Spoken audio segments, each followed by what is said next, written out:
What if?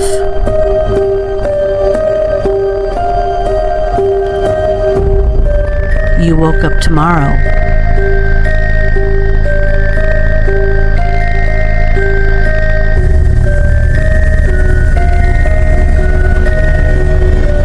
and you felt different.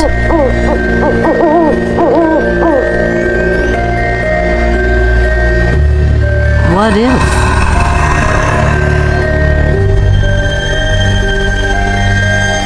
You began to question what others haven't noticed.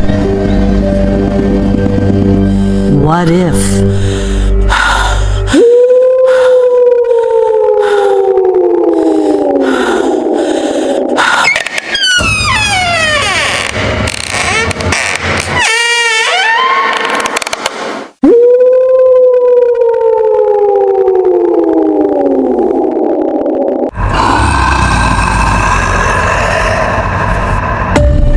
I began to have experiences I could not explain at a very young age. Our worldview is filled with intrigue, wonder, adventure, and of course, mysteries. However, there are some situations that we cannot fully explain, and it's time we open up this dialogue and talk about our experiences. I am your host, Dr. Kelly Renee Schutz.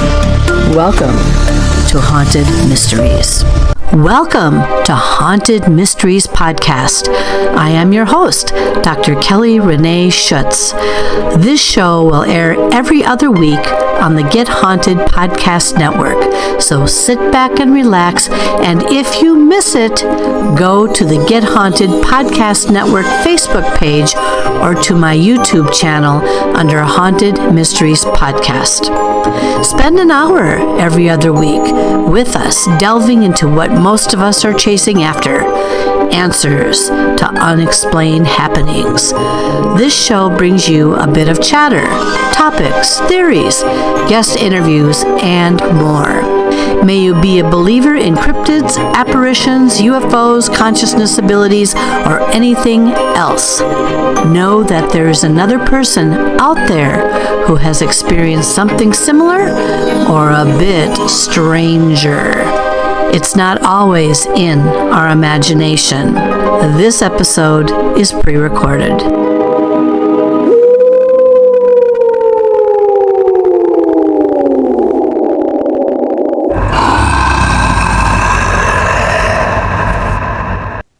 Good evening, everyone, and thanks again for joining me for another episode of Haunted Mysteries Podcast. My name is Dr. Kelly Renee Schutz. I am the host and the producer of this show. If you didn't get a chance to watch the first episode, please do so and go back and watch that, because I gave a very intriguing foundation of not only where this began for me, but may also be very familiar tonight when you meet 5 guests that I am going to have on this show, but in the form of a video clip as I interviewed them on other shows, and I thought you might be interested in hearing a little bit about what they have to say. So, as we move ahead and as we move forward here, why don't we get on with the show and let me tell you what's on the plan tonight. The first person that you're going to meet is a person called Truthseekah. And Truthseekah is a mystic. I would call him a Christian mystic artist, an artist in many ways. Music, also in drawing. He is a very talented guest, but he came into his awakening, I would say fairly early on, and from that he's been having things work through him to develop many of the talents that he has. The next guest is going to be JJ Rose. I believe she calls herself JJ Rose 777. And she is a psychic medium. And she came into her awakening at the age of 6 months, years old. Yep, you heard me. She remembers when she was 6 months, year old. And not only that, she is also part of the lineage that goes back to her mother, her grandmother, all the way back to the Salem witch trials. I believe she said on the show that she was a descendant of one of those witches, which is very interesting considering that witch also probably was hung, but we'll learn just a little bit more about what she has to say there. The next one is a researcher, John G. Kruth. And John G. Kruth is from the Rhine Institute, where he does a lot of different types of studies on the very thing that we all ask about regarding our psi abilities. So I had an interesting chat with him about all of this. Kelly Brickel comes next, and Kelly, she's a really dear friend of mine, and she is also a psychic medium, but she has developed this over time, but her specialty is actually numerology. Yep, I had my numbers read by her a long time ago, and they are remarkably accurate, and the numbers I'm talking about, my birth date, okay, and my birth year, and so I was very shocked at how things have been lining up according to that reading that I had with her. And then finally, we have a gentleman who used to be a diehard skeptic, never believed in any of this stuff, had a concussion around the age of 19, 20 years old, and then all of a sudden, guess what? He can't turn it off. He actually has the ability to communicate with deceased individuals. And I had a reading done by him as well. And he is very, very good. And so we're going to meet these 5 individuals. They all have a little bit something different to say, but very important, because as you learn and grow yourself in this field, or you just wonder about the talents that many people have in this field, I hope this gives you a really good sampler. Now, the other thing is people want to know what's going to be on the show every week. I try to post something regarding who's going to be on the show or what the show is going to be about. Could be about paranormal topics, could just be about anything. So it just depends. It's a variety show. I don't have guests on all the time. I might have a snip and a clip once in a while. I might actually have a guest for an entire show. But every week is designed differently because I'd like to keep you interested in just getting and hearing more about the stuff that's going on out in the field. So, with all of that in mind, let's get started here. And in just a moment, you're going to meet my 5 guests. And as they say, stay tuned.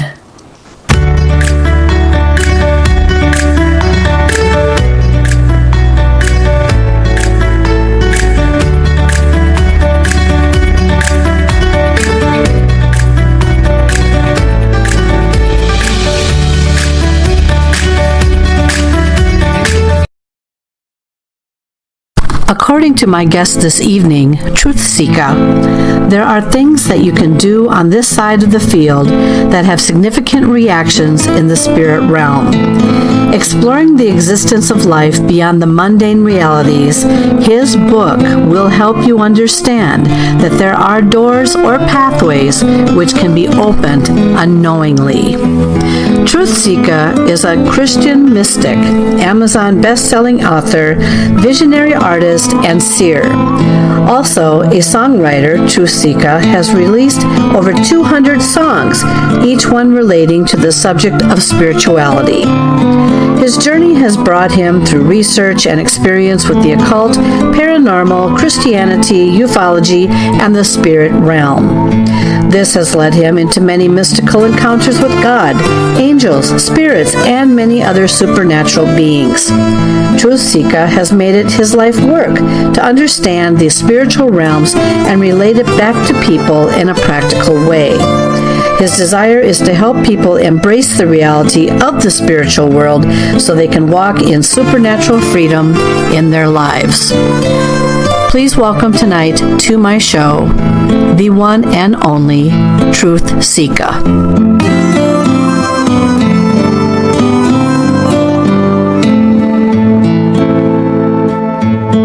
We talked a little bit off air about sleep paralysis. Yeah. And I really trace everything back to an encounter that I had when I was around 4 years old, waking up in the middle of the night with beings in my room, laying on top of me in the middle of the night. And I don't know if I was too afraid to speak. I don't know if I couldn't speak. I know I was too afraid to. These huge shadow beings pinning me down to the bed. And I didn't want to move or cough or anything like that because I didn't want them to know that I was awake and I saw them. So as I began to get a little bit older but even in adolescence, I think that encounter led to the different movies that I would watch and I would be drawn to with sleepovers with my cousins and friends and stuff like that. Always going to the horror and always going to the paranormal thrillers and stuff like that as a young kid, watching all of that stuff. So I think I started asking the bigger questions early on, asking that at sleepovers, asking that, telling the story around campfires and stuff. And then eventually you would hear people saying, yeah, well, my dad had it happen to him. And he woke up in the middle of the night and there was this man or this creature in the room. And then, as a kid, you're like, well, tell me more. And you hear different stories. So I trace everything back to that, like why I'm in what I'm into and still asking those same questions to this day. What was that, Yeah. I have heard one of the things that seems to be a common age, which is real interesting. I came into what I would say my awakening probably around age 3, 4, 5, where I started to realize that things were happening, that I was told by a psychic that she felt that I had already started having experiences at the age of 2. Now, I can't verify that because, obviously, my awakening became at 3, 4, 5. But you bring up a good point because it seems like a lot of people that I talk with, they go back to those earlier ages here. But most importantly, what I think is what is on people's mind right now is that when you say you saw these beings, are you able or do you have recall regarding what you actually saw? No, as far as what it looked like, it was silhouettes that were darker than the blackest spots in the room, in the shadows. So they were shadows that were darker than the rest of the shadows. I felt their presence on each side of me, pinning me down, but they were just like these big lumps, and they would kind of move a little bit, and just right on each side of my chest. So as far as seeing anything else, and remembering it, I don't. Did you ever express this to your parents at the time that you had this type of experience? And if you did, what was their reaction? No, I don't think I talked about it until I was a teenager with my sister. Okay. And she started talking about these kind of experiences too. And I remember her telling me that she was talking to one of her friends late night one night, just talking about God and life and weird stuff, and she told him about my experience. Yeah, my brother had this thing come in the room or whatever, and she was just talking to him, and he started crying like a little baby. He started tearing up, getting choked up. She's like, what's wrong? Yeah. He said, well, I had the exact same thing happened to me as a kid, but I was too afraid to tell anybody that they'd think I was crazy or making it up or something. So, that's one of the reasons why I do talk about this stuff, because you hold a lot of that stuff in. There's really no words for it, even at that young age. It's kind of like this thing almost in hindsight. You're like, hey, what was that? I don't know if that was normal or, and there's a lot of things, I guess, when you're young that happen, and you're like, hey, that's not normal. Truthseekah brings up some very interesting points, and I'd like to just take a moment here and give you a little bit more of that perspective. So he talks about the fact that he felt weighted down by something. And that's a very typical and common situation, not only with having sleep paralysis, but also being sat on by something that you cannot fully identify or sometimes even see.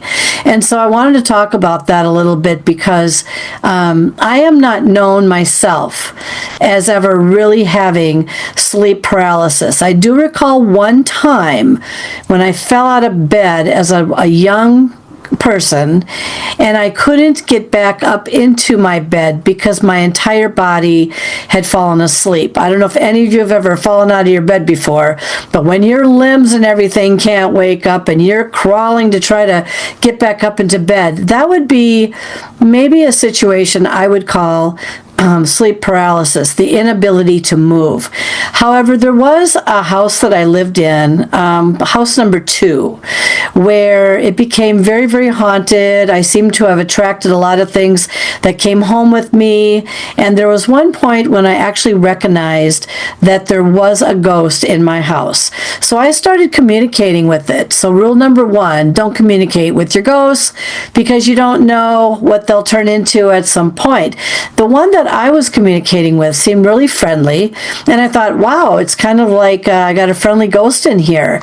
And so I just went about my business. I could actually tell where the ghost was because I had a device that literally picked up on it wherever it was. And one of the spots that it liked to be in was number 1 in the kitchen, and number 2, sleeping between myself and my husband. So I told this ghost that if you're a nice ghost, you could stay, and if you're a mean ghost, you need to leave. Well, ghosts don't listen very well, let me put it to you that way. And one night I woke up absolutely choking, and that started a rash of feeling this hand going around my neck and choking so badly that I could not ever catch my breath, and I was not immobilized. I honestly was being choked. And so I wanted to bring that up because a lot of times people think if they have a ghost in their house, oh, it's a nice ghost, but you don't know what that energy really is, if it's waiting for a moment to come at you in a real negative way, or if it attracts into the house something more negative, and then there's a battle on everybody's hands. The next thing he brings up are these dark shadows. Now, I have seen, literally, and photographed about 4 different shadows. One was a wisp about 2 feet tall. And when he says darker than dark, yes, it is darker than dark. And so I was coming up the stairs once, and I saw something go from literally the bathroom wall in the hallway all the way across very quickly into my husband's office. And I didn't think much of it at first because I thought, well, this whole house is haunted with everything. That was in house number 4. And so I'm in house number 5 right now. But anyway, that one was it was 2 feet tall, and it went very, very fast. And so I don't know exactly what that was, but I saw it. Another one was almost a year to this date right now when you're watching this. I photographed in a antique train car. I felt something in the hallway. It was very dark. Shut off all the lights except for one very dim light that was in the living room way behind me. And I did what I call the sandwich effect. Click, click, click, in the middle layer. Sometimes you catch something. And I did. I caught what appeared to be a female, not facing me, looking at the wall. I had a very faint image of my, shadow of my own head, but you could tell that it was a head looking at a head. And from what I could tell, I filtered that one about 100 times with different filters. It looked to me like a longer, warm coat, long brown hair, and it looked female, and I have no idea about the age, and if that thing would have turned around and looked right at me, I would have been out of there, okay? And that was for my birthday, by the way, so happy birthday to me. Another one was when I was in a church. I used to shoot weddings, and so I went over to do some prep work. I was in there by myself, but this church had a tendency to attract a lot of homeless people, depressed, some with mental illness, and some of them have actually died in the pews or laying on the pews overnight in this church. Well, I was in there doing my thing, and I saw this. You know how sometimes you don't know what the shadow is that quickly goes by? Sometimes you think it's a car or maybe some tree limb that kind of goes up like that, and it creates this shadow in your house or wherever you might be. Well, it had dawned on me that there was no way that I could have seen something of that degree in that church happen in that church. And I followed this thing. I mean, I was scared, but I just believed I was in a church and nothing was going to hurt me. And it went into a back corner somewhere, and I followed it to this back corner. And then when I got to the corner, I got creeped out. I looked out the window. I said, there's no way that this thing was a shadow of anything. And as I turned around and I walked out of the church, and it was one of these churches with those concrete steps, a lot of them that went all the way down. You don't want to fall down those things. Guess what happened to me? I felt the foot tripped me, and I fell. I would say probably I caught myself at about the 5th or 6th step. My camera was flying everywhere, my equipment went everywhere, and there was nobody in the area, literally, and I could have broken one or both of my legs. So do mean shadows, whatever they are, hang out in churches? Yeah, they do. And if they don't like you, they'll trip you going down the stairs. The last one was, I was in Europe, and I had the whole room was dark. I was told already by a psychic that there was going to be a presence in that room. It was going to come visit me, and it was going to go sit in a chair in the corner of the room. So I was sitting up because I couldn't sleep, and I had my computer on. And you know how your computer blares out light? Well, I did see literally this flow, this thing literally go across the room. And once again, I went to the window thinking that it was something outside, and guess what I saw? A brick wall. There was nothing but a brick wall. So whatever it was did glide. It didn't hurt me, didn't do anything to me, except in the morning it did drain my flashlight, and I know that because it was on full charge, and there should have been no reason why it completely got drained, and it probably was sitting there watching me all night. So that was very interesting regarding dark shadows. Sometimes we pass them off as other things, and then other times they are as real as they appear. And then the other thing he brought up, Truthseekah brought up, was holding stuff inside. We all hold stuff inside. Who are we going to tell this stuff to? In fact, I was just out having a lovely lunch with a friend of mine who is definitely not watching this show right now. She is very, very diehard religion based. It's either an angel or the devil. And so I started talking. She knows I do this show. Started talking about this stuff a little bit, and she just started to clam up and close down. And her belief is that if you talk about it, especially something negative, that it's going to, it's going to surface and it's going to create a lot of problems. So a lot of people are afraid to share their experiences because they're not quite sure they saw it correctly, or most people won't believe them, or they don't want to hear about it because, again, talking about it can elicit fear, and fear elicits denial. So, but he did bring up some really, really good points, and I'm grateful for that. Now, we're going to get into the next person, which is JJ Rose. So stay tuned.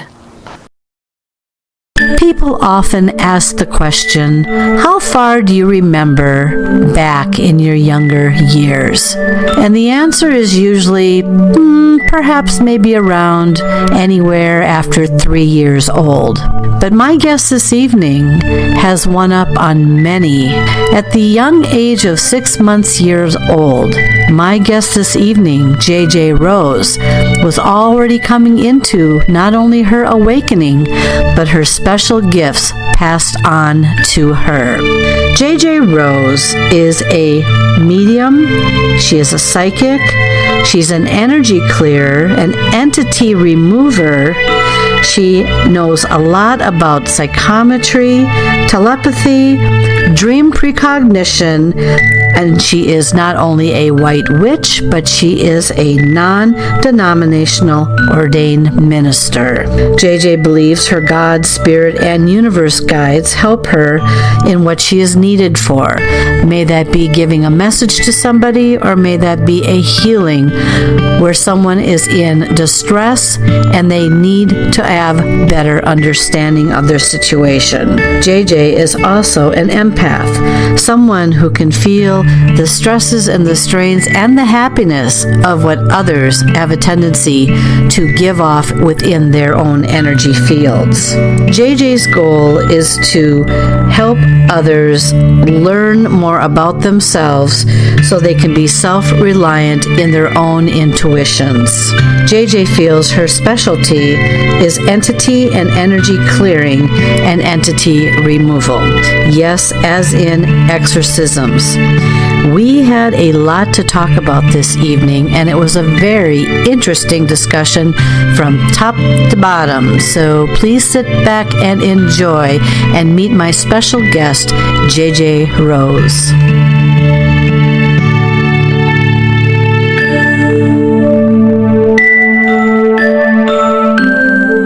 Well, I'm a little different than most people with their origin stories because I've been like this my entire life. I come from a long lineage on both sides where everyone was like me and then some, and it was understood. It was talked about privately within the family unit. But one of my earliest memories is I was maybe 6 months old. Wow. And I was at a daycare center that my parents would take me to. And there was a special room when I needed a nap that they would put me kind of in a little, what we would call like a carrier now, and put me down to nap. And the woman who ran the place had 2 Siamese cats, and they would come and sit next to me. Mm-hmm. Now, years later, when I'm about 6, 7 years old, we're in the grocery store and we end up running into the woman who did the daycare. And she's so excited to see me grown up. And she goes, "Oh, do you remember me?" And I said, "Yes." And she kind of looks a little strange. And I described the room to a T and her cats. Mm-hmm. And the last time I had seen her, I was 7 months old. Wow. So, yeah. Wow, and most people don't have that recollect.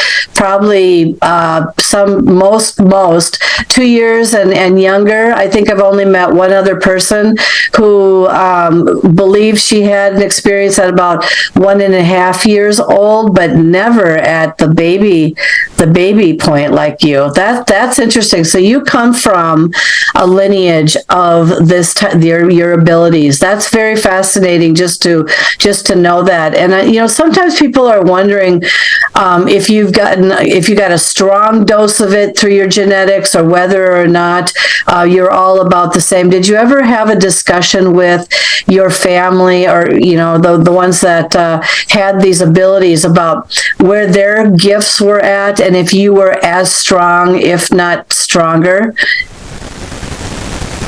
It changes through time, right? Because obviously, the way that I believe is that you're given gifts during time frames when they're needed, but also when you have the maturity to use them properly. Okay.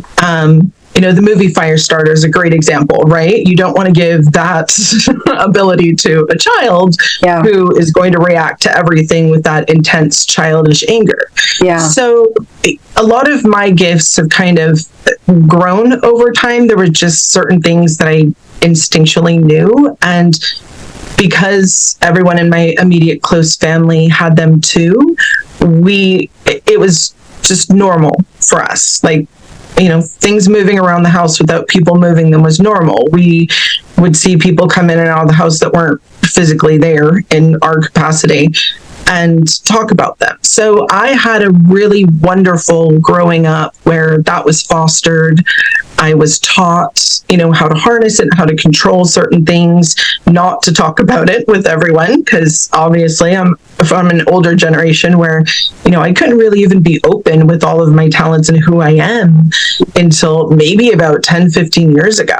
It was still somewhat kind of shied away from or frowned upon. So the society we live in now, where people can be so open with their gifts, is amazing and wonderful. But you're my first physical interview that I've ever done where I've shown my face. Almost everything I've done before, I kind of hide behind the scenes. And the reason I agreed to do this with you is I had done a physical convention that I went to, and 7 days from the day that I showed my face in public, your invite came in.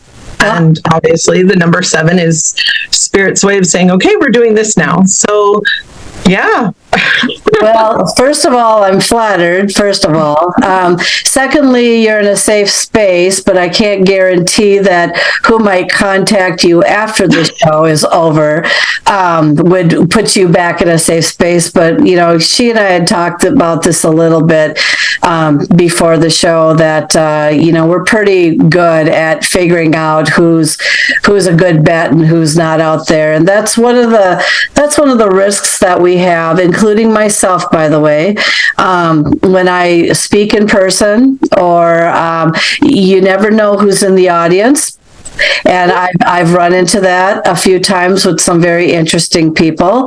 And also, even when my shows are just over like regular radio shows as well, because I also, like you, have actually been very shy about coming forth, even with myself over time, because my background would not allow that. I mean, working in law and then working as a college professor, sorry, you don't talk about it. Although my gifts were really rampant in the college classroom, which I talk about once in a while, it was very difficult to live that life, knowing things that were happening around me there. So I congratulate you on being on a safe show. You'll be okay. Just air to caution once we're done, depending on who wants to reach out. So let's... Really noted, and thank you. Yes. Well, do you find that your gifts are more on the maternal side, or did it not matter? I've been hearing lately maternal. Where do you think which side do you think yours came from? Both. Oh, definitely both. The fact that it's interesting because we've kind of traced it back, and my parents would have met one of 8 different ways. Okay. There were so many interesting kind of collisions there, just with people they knew and their paths, how they crossed. So I was kind of inevitable. I always joke that if I had come out with no gifts whatsoever from the lineage I'm from, I would have known I was adopted. So, yeah, probably, right? Yeah. But the gifts were extremely strong on both sides, and going back generations. I know many stories from both lineages. My mother's side, we actually found out, I found out some years ago watching the History Channel, that I'm a direct descendant from one of the women who was hung in the Salem witch trials. I was wondering about that. Yeah. A little bit of a touchy topic for me in the past. I've always felt some kind of way about that. But when I started researching even more, I found out I was actually related to 3 people from that time period, because, they were settlers, right? So there weren't a ton of them that came over, and everyone was kind of related to everyone. But that definitely explained my passion for those types of atrocities, and making sure that people would understand, why are you scared of the witches and not scared of the people that were burning them, based off what a 12-year-old child stated. Yeah, interesting. And also, I'm wondering, how is your experience going through school? Because it was the same. Now I wasn't aware. My judgment and everything, just kind of my perceptions, kind of developed over time. So now I'm able to look back and I'm able to identify better what was actually probably an experience and what was not. But back then, everything was discounted in my day. It's your imagination. This doesn't exist. Don't talk about it. The whole 10 yards. And religion was the base of which I grew up. Now, it's a little bit we have more spirituality. We have, a lot more things now, which I'm glad about because it's helpful. But the stuff that might have happened in high school or even whatever, I just discounted as being just me. How did it feel for you growing up in your teen years and stuff and knowing you had some of these gifts? Well, again, I hearken back to because it was talked about from a very young age in the family to kind of keep certain things private. Mm-hmm. There were very few people who really knew the extent. And even still, there's people that I've known since I was in, grammar school who still don't even fully comprehend everything. That being said, school was an interesting time. And as a child, having a read-in to what was going on with other people, there was kind of a dichotomy, because on one end, I would be extremely compassionate and empathetic towards the people that everyone else kind of ousted, because I understood what was going on with them, right? And then there was this other side where the bullies who were just mean to be mean, right? There was really even no back. I ended up getting in trouble one day because this boy was taunting me, and it was relentless. It was day after day after day. And, finally I turned around and I said, you're the reason why your parents are getting divorced.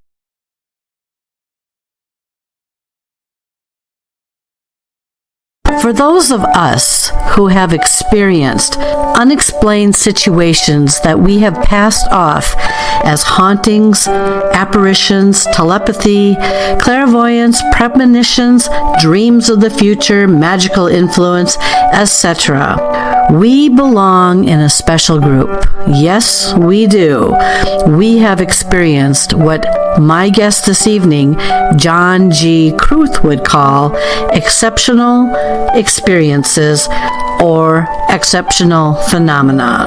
Exceptional experiences are also called supernatural, extrasensory, magical, paranormal, or spiritual.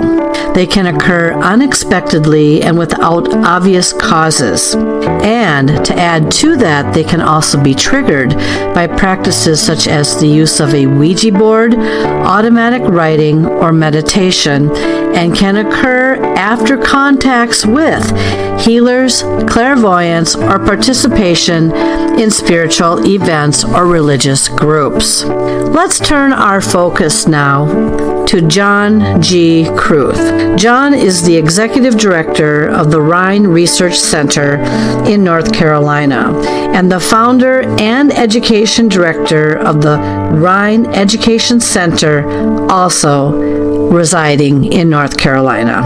His 20 years of professional technology experience and 10 plus years as a professional researcher provide a unique insight into the integration of technology and parapsychological research, where his research includes explorations into subtle energies of the body, including psychic healing, the energy behind psychokinesis, poltergeist activity, and other unconscious effects on electronic devices and measurements of biophotons, otherwise known as ultraviolet light, from energy healers.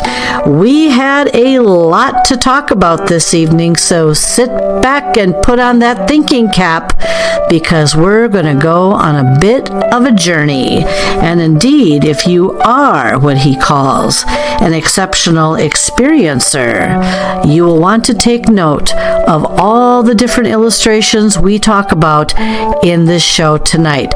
Please welcome my guest, John G. Kruth.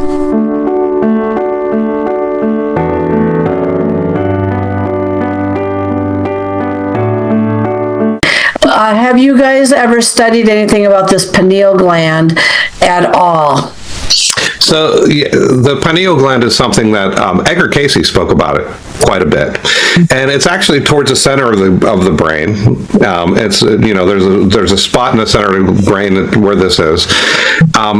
We don't know that it's related to psi in any way, whether it's related to ESP. I have heard people talk about the calcification of the pineal gland, and that was something Edgar Cayce spoke about. But in terms of actual scientific evidence to support it, some biology, there's nothing that we found that really connects the two. There has been some research that's been done to see if, can we see any activity in that part of the brain whenever people are having psi phenomena, but nothing's been really formalized too much. Finding the connection between biological aspects of our body and these experiences, that's a really interesting topic, and that will help to give us more information about how it works, and perhaps why certain people have these experiences and others don't. One of the studies I'm working on, that I was just finished working on actually, is related to that, looking at physiological correlates to different sorts of activity within the body that indicate healing is occurring. So these are definitely areas we follow, but the pineal gland in and of itself, we haven't found that direct connection that Edgar Cayce spoke about so clearly. Yeah, that's very interesting. And you bring up another one here that I have given credit to other things, and you talk about healing, self-healing aspects. Now, in my case, I shouldn't be here right now. I had COVID for 8 months. I had every symptom that they described down to a T, including losing half of my hair. So I'm very grateful that it grew back. But the thing is, I was so sick, I nearly died twice. I passed out once, and I believe that something was out there. We did a lot of praying, my husband and I, every single night to try to give me the strength to turn around. But there were times it was pretty bad, and almost didn't make it. And now to this day, when I look back, I'm not sure, a lot of people say, well, I give credit to God. I give credit to my higher powers. I give credit to something else. And I don't know. It wasn't just that. I had cancer. I had an experience in Las Vegas. I was there this is where I write my books. I was on the 60th floor of a very top-notch hotel. And I looked out the window one night and I said, and I was there by myself because that's what it's easier for me to work. But I looked out the window and I said, maybe I will see a UFO flying by tonight or something crazy like that. Well, within 15 minutes after I said that, my room started to act up. Lights were flickering. Mechanics were not working. Nothing electrical was turning on anymore. And I found myself blacking out and then waking up the next day feeling incredibly refreshed, like something had cleansed me. And went home. 2 months later, they discovered cancer in me, but the doctor said that I was a miracle, that they discovered that. Had a psychic over to my house because I was having a lot of poltergeist activity in my home that was very noticed, and she brought up this thing about, a couple of years ago, you were in a hotel room and you had a visitation by something extraterrestrial that was there to clean your blood. And I'm like, oh my goodness. So you see, And who do I give credit to? God? Do I give credit to myself? When the doctor said, "You're a miracle, I scoffed at him. And then he basically put his face right in 2 inches from mine and said, "You're going to have to listen one more time here. You're a miracle." So I'm going to throw this back at you, John, because these things lead people into confusion. They don't know where the healing might be coming from. They don't know if it's within themselves. They don't know if they should thank God or something outer worldly for helping to save them. And my list continues with being saved and healed. But now I'm going to have you take it from there. So it's interesting you should ask me this, because I'm teaching a course right now on energy healing and psychokinesis. And my next class that I'm going to be teaching this week is all about the different methods that people approach healing from. Everything from Reiki to healing touch to therapeutic touch to there's Qigong. All of these have different mechanisms and different ways that they approach healing.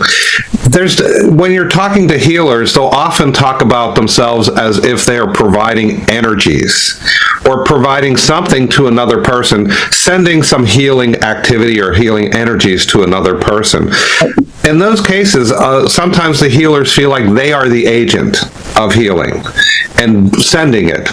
At other times, some healers look at it as if they are a channel, and that there's an outside entity or outside agent, whether it be God, whether it be, the Pleiades or whatever it might be, that is coming through them and directing the healing. A lot of people talk about the Virgin Mary sending healing energies through them and bringing that to another person. So this is just another channel or another way of exploring the same phenomena. There are other people who believe that all healing is self-healing. And there's a man named Bill Bankston who has done some amazing work in healing recently, looking at mice and using energy healing on mice, and actually, this sounds crazy, but curing cancer in mice. And not only curing it, but then the mice cannot be infected with cancer. And this is very, very hard science that he's doing with this. Using energy healing, or using an energy cure is what he would call it. But he says there's no energy involved. It's actually people or mice are healing themselves, and all he's doing is providing the environment to allow it to happen. So by presenting some information to the individual who is the target of the healing, giving them some information that allows them to be comfortable with having the healing happen themselves. Health is the natural and perfect state of a human being. When people come to realize that, he offers whatever they need to reach that state to allow the healing to occur. So these are different ways that you can look at healing. Now, do you relate it to somebody else? You can. From my perspective, if the healing happens, I'm happy. I don't care where it's coming from. I'm just happy that it's happening. I'm happy that it's helping people, and I hope that it continues. So be grateful for what's occurring. That's what I would say. Just be grateful.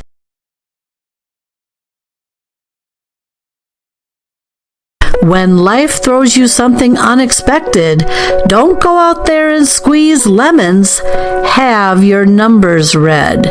Yes, you heard me correctly. Have your numbers read. Kelly Brickel is a specialty and has the art of being a numerologist. She is also a psychic medium, spiritual teacher, and the owner of the metaphysical broadcasting company Sacred Spiral Network. She has over 11 years of metaphysical experience in service as a professional psychic medium and numerologist, as well as a lifelong passion for communications and the media. She loves learning about the soul. She loves learning about energy and how these help to empower others along the way so they can create their dreams and just simply soar in their lives. Whether the connection is through spirit, emotion, or vibrational numbers, there is always a pathway to information waiting for help. You can find Kelly teaching and conversing and sharing her gifts weekly on the Sacred Spiral Network, as well as her other podcasts, The Psychic Hour and The Numerology Hour. We had a lot to talk about this evening, so sit back and grab yourself a number as Kelly and I go head on head, trying to figure out the mysteries of the world, but yet how they are connected to the role of numbers. Please welcome my guest this evening, Kelly Brickel.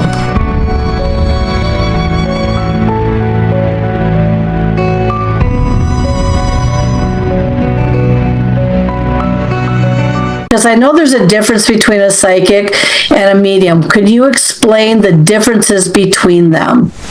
Sure, absolutely. So I do both. I specialize in psychic work. I have the most natural flow in that work, I feel. And usually people will kind of be one more versus the other. Mm-hmm. There's some people who are very much both. But yeah, people have their strengths, right? So my strength is psychic. I am a medium too. I talk to the other side and get impressions from the other side. I help people develop that side of themselves too, because I've done that for many years. I have a lot of passion in that work as well. So the difference is a psychic, you'll connect to energies that are on Earth, that are incarnate. So a soul can be many things. It's an internal state. And either the soul is living out a life currently that is local with the energies on Earth, or it's in another dimension, it's in another plane, and it might be on the other side because the soul has passed from Earth and it's back to, you could say, heaven or somewhere else, or even a different plane that they're living a full other life on. But if you're going to a different dimension or a different plane, if you're connecting to the other side, you are a medium. You're a bridge between this world and the other world that soul is at, and you're basically saying, hey, I'm going to hold space for both of you so that the connection can get through. If it's like the sitter wanting to talk to their loved one, or a soul coming to talk to their loved one, you're going to say hey, I'm aware of both of you, so I'm going to help translate. I'm going to help hold space so you can communicate. A psychic, that's a soul-to-soul connection, but you're going to pick up on different impressions because there's so much of the physical body a part of it, as well as an emotional state and lessons that are very present. You don't go over someone's full life necessarily as much. Sometimes you do, but the healings and the reasons and the type of energies are just different versus someone who is present as opposed to someone who is in a different plane. Mm-hmm. Would you say that you have most of the clairs? When we talk about clairs, we're talking about clairaudient, which is your ability to hear, clairsentient, which is your ability to feel, clairvoyant, which is your ability to see the future. I know there's a clairsentient. I don't know if that also goes with your ability to sense and or whatever. Would you say you're all of them? I think everyone is. Honestly, it's just a matter of what in our awareness and understanding has unlocked that for us. I think everybody has access to any type of energy stream. It's just we're predominant in things. I started out when I got into this work once I started getting the ball rolling, I started being very, very visual. In the beginning, it was like a knowing. It's like, oh, I just kind of know something. It wasn't necessarily feeling based. It was just like, it's in my head. Let's talk about it. Right. And then it developed into, like I said, the visual. And then now, like, I'm very feeling based with physical, like sensations as well, or emotional feelings as well.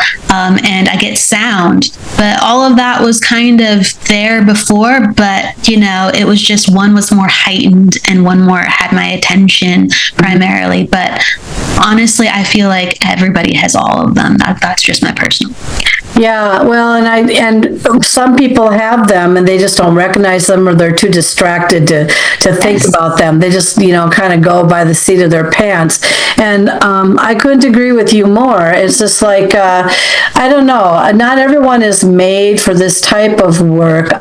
People may have the abilities to be able to become this type of work, but not everybody is made for this type of work. So I'm curious, so when you gave your very first psychic reading to somebody, I don't know if you can remember who that was a long time ago, because I'm sure you've done many since on a psychic reading basis. How did you feel about that? Because, you know, I'd be a little bit nervous, and maybe my confidence wouldn't be, it'd be a little shattery, because you want to make sure that whatever you say is hitting the button, rather than someone saying, no, that doesn't resonate with me at all. Tell us a little bit about that experience when you first had that first one, and how you felt and all that. Yeah, everyone's so different within that. I know many people who, you know, they turn off their brains, so they just go, it just kind of happened. And then some people are very cognizant of what their brain is doing while that's going. Again, it depends on the personality. And so, like, definitely my problem was I couldn't get my brain to turn off for, you know, a good portion of my life. So now I can turn it off, even though I very much have fun with it. But yes, when I was practicing with other people, and let's say, this is before I became professional, and this was before I became more serious in it. And I was just going, this is a part of me, and I'm aware of these certain things.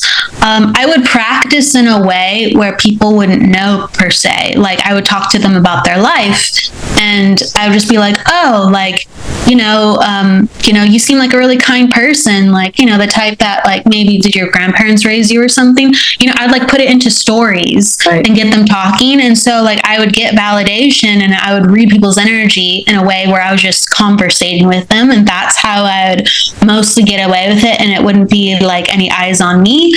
And then as I was like, okay, well, I have to, like, represent myself in a way where people know that, you know, this is happening to a certain degree. I didn't make it an emotional thing at first. I was like, hey, can I just, like, guess the color you're thinking, or can I, like, guess something about you? Like, I try to make it like a fun game, and I wanted it to be very evidential, because I did felt like very on the spot. I was really concerned about ethics. When I first got into this, I actually got into it because I was like, maybe I can debunk it to prove that it's not real.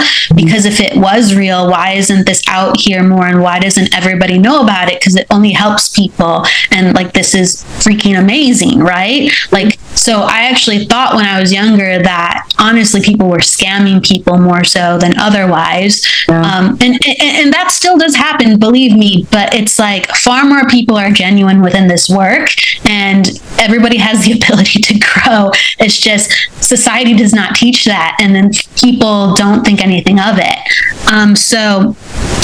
Yeah, I would, like, practice more evidentially. And then when I got into actually readings and I started getting more comfortable, then I started dropping into, like, let me talk about your emotional state more, let me talk about your life more. So I had a transition with my comfort level, but I always had the focus of, let me get something for you so you know it's real, and let me get something where like I'm truly seeing a part of your energy.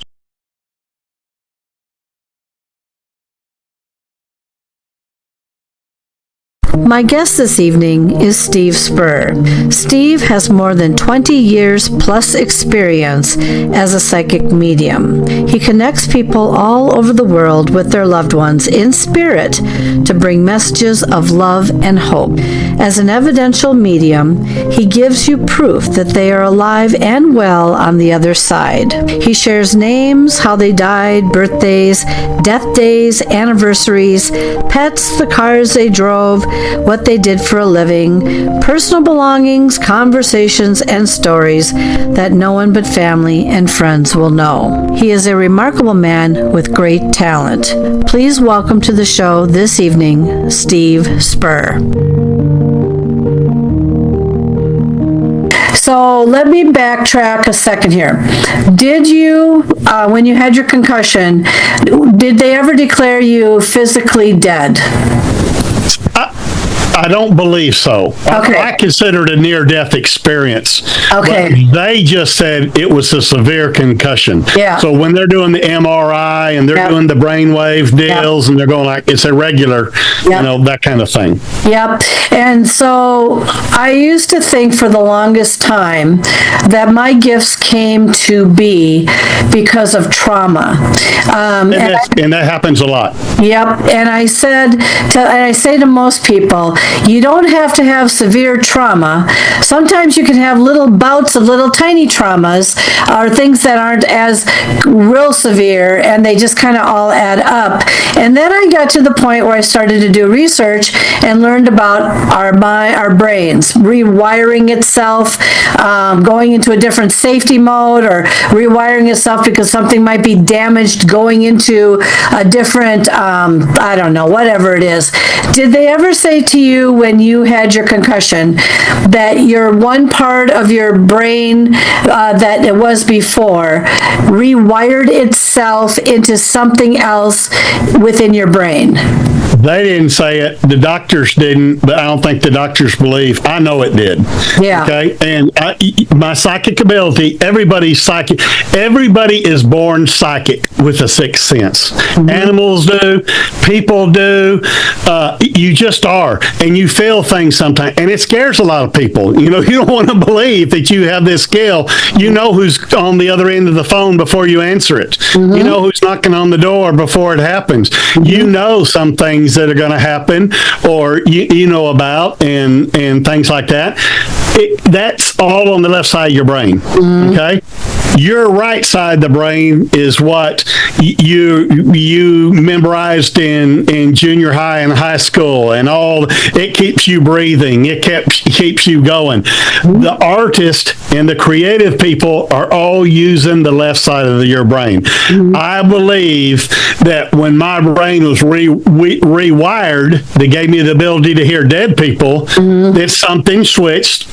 People can do it taking psychedelic drugs. Okay, and your brain chemistry changes, and the electricity in your brain, and then all of a sudden you got a gift that you didn't sign up for, you didn't think you signed up for. Mm-hmm. Okay, and you got this ability to talk to dead people like I do. And we hear of these things happening in various ways all the time. Some people, I was just asked this recently if I had ever an electrical event, because I went and had a regression done, because obviously I'm a beacon, so wherever I am, something is coming to me or happening to me, and I recognize that it's not something out of the normal or whatever. And so I was asked if I had ever been hit by lightning. Some people get hit by lightning and die immediately, and maybe they come back, or then all of a sudden they discover they have these wonderful gifts, or what we might say is annoying gifts. Because then there was a time, though, Steve, when I said, well, you know what, maybe it's my genetics. Maybe my genetics are just so good compared to, and I believed that when I was younger, because guess what? I had no reference back then about psychicness or paranormal or anything like that. I just thought ghosts were something you saw on TV. But, so there's all kinds of different types of events that can occur that can wake up your brain in a way. Go through a deep depression. depression. Exactly. Having someone so Yes. close to you die and you're Yeah. in such a deep depression. Yes. There's no pills, there's no talk Yep. that's going to bring you back. Yep. And that person you were close to comes back Yep. to communicate with you, to tell you, hey, it's okay. It's Yep. going to be all right. And Yep. then, I know a bunch of mediums that happened to them Yep. after a bunch of loved ones died, and all of a sudden, hey, they can talk to dead people now. So let's help some other people talk to their departed and give them hope and know that they're not alone in this life. Yep. Everyone on the other side can see the good, the bad, and the ugly, everything that we're doing, So be careful how you're talking, and do you want to talk that way in front of your grandma? Because she's hearing it all now, baby. Yeah, that's the one thing I try to tell people too, is that when someone is on their deathbed and they go into a coma, or whether they are unresponsive or they appear to be unresponsive to the point where they can't speak anymore or communicate in some way, be very, very careful, because they can still hear you.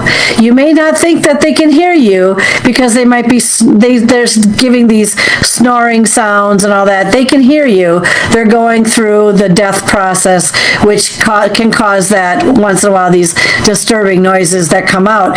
But the thing is when I have a question for you though too. Obviously, you're a tremendous lighthouse, and do you ever find that your abilities kind of come and go? Like mine, they come and then they go. Sometimes they're stronger, and then sometimes it feels like I don't have them anymore, and sometimes they come back. What do you experience? I think just because I studied with the best mediums for 7 years before I went out on my own and started reading for people, I set a bar that my energy's always on, regardless. I'm going to get a decent reading or whatever. Phases of the moon, Venus, Mercury, retrograde. I have the best readings during thunderstorms. There are other elements out there that even raises my energy level or my connection level that I don't even know why that happens. But at the bare minimum, I'm going to go up to my level that even when I'm sick and I have readings scheduled and I know they've been counting on them for so long, and I start reading people, it's like I'm not even sick. It's like my energy level is just at this high level because I'm talking to spirit and they're giving me the energy to talk to the dead people. And then after my readings are over, I'm back dead with the cold. I'm going like, oh my God, I feel so lousy. How's it that when I was doing my readings, I was up, and feeling so great? So I know that happens. When you were talking about people on their deathbed, I was in the hospital room when my dad was dying, and I saw him mouthing like he was talking to somebody, and all of a sudden he reached his hand out and he kissed the hand that he had grabbed, and I'm going like, who's he talking to? And I'm doing a soft focus with my eyes trying to see the spirit, and it's my grandmother that's there to receive him to go over to the other side. And it just kind of blew my mind, to see that happening in living color, while I'm there. And it happens to tons of people, and people that when you go into hospice, the nurses will tell you all the things that happen, and the people, they can see your loved ones at the end of the bed and they're talking to them and stuff like that. It's common occurrence to nurses that work in hospice, and it happens all the time. So when you sit and believe it, when your loved ones are dying and you're sitting around the bed going and they're telling you, oh, I see my dad's coming for me, or I see my wife's coming for me, and they're reaching out, you tell them go. Go with them, and it's going to be fine. We're going to be okay here. Thank you for watching and listening to Haunted Mysteries Podcast. The content, music, and creative sound effects, as heard on the Haunted Mysteries Podcast, are copyrighted and licensed commercially to Dr. Kelly Renee Schutz. Please do not reproduce in any manner without the express permission of Dr. Kelly Renee Schutz, Diamond Point Entertainment, LLC, Paranormal Universal Press, LLC, Haunted Haunted Mysteries Podcast and or any affiliated networks such as the Get Haunted Podcast Network. The opinions and information expressed by the guest, hosts, and sources as heard and seen on the Haunted Mysteries Podcast are not necessarily those of Diamond Point Entertainment, LLC, Paranormal Universal Press, LLC, Haunted Mysteries Podcast, and the Get Haunted Podcast Network, as well as its producers. Although the content of the shows may be interesting, the information and opinions within are deemed for entertainment purposes only. Subscribe to continue your enjoyment and interest, and thank you for making Haunted Mysteries Podcast part of your day.